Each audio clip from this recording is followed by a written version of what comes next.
Missouri's legislative session is off to a rocky start.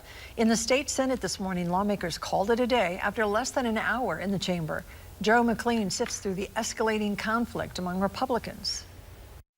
Normally, after the Senate adjourns for the week, there are two press conferences held, Republicans and Democrats, where they go over what happened in the previous days. Today, though, there were three, almost as if there's a third party in the Missouri Senate now. The first full day of Missouri's new legislative session wasn't a full day in the Senate, as the chamber adjourned after less than an hour.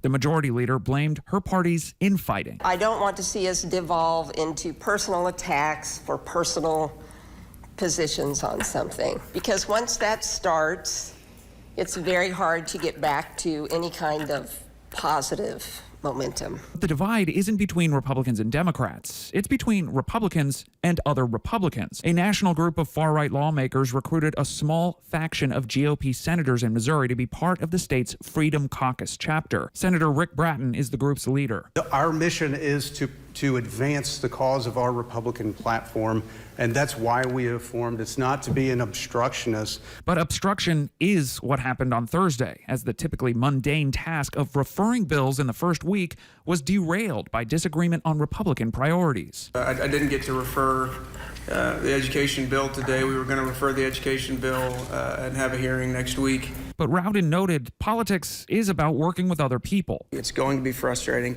It's never going to happen in the timing that you want. It's just the way that it is. And I've just learned to deal with that and be okay with that. Democrats voiced frustration, saying the GOP infighting is the result of a General Assembly that's heavily leaning toward one party. You get to a place to where you're so big that you have to try to appease so many different factions, which then gets you to a place to where people faction off from the majority. Until somebody at the national level and at the state level and local levels decides to, make a U-turn and turn the car around, they're pushing towards an authoritarian government. The Senate returns to work on Monday.